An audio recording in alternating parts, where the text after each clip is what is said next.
यो mobile रेडमीको 10 prime भन्ने mobile छ। यो चाहिँ हामीसँग खास गरी अगाडिको यो टच ग्लास चिन्कन आउनुभएको मोबाइल हो। राम्रोसँग चलाएर दिनुभएको थियो। अब हामीले खोलेर अनि टच ग्लास चाहिँ हामीले अगाडिको ओसिए ग्लास भनिन्छ कटिङ गरेर सबै गरेर प्याक गर्न लाग्यौँ। प्याक गर्दाखेरि मोबाइल अटो रिकभरीमा गइरहेछ है। अटो रिकभरी मोडमा गइरहेको छ। यो मोडल रेडमीको 10 प्राइम मोडल हो। हेर्नुहोस् 10 प्राइम मोबाइल हो।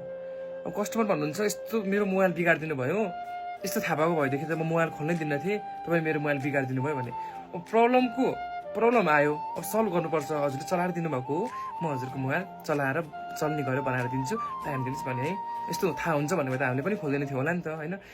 सो अब हामीले के गरेका छैनौँ, ओसिए कटिङ गर्दाखेरि कटिङ गरेर गऱ्यौँ, बोर्डमा हात पनि हालेको छैनौँ। मोबाइलको हालत यस्तो छ है। अब यो मतलब मर्न लागेको थियो, मर्यो है भने जस्तो भयो। अब ठिक छ। सो यसलाई चाहिँ अब प्रब्लमको सोल्युसन त गर्नु पर्यो।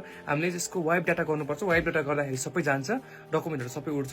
अर्को सोल्युसन हुन्छ सिपियु गर्नुपर्छ। हजुरको सिपियु गर्दाखेरि चाहिँ अलिकति रिस्क हुन्छ। रिस्क पनि म आफू लिन्छु, तपाईँ टेन्सन नलिनुहोस्।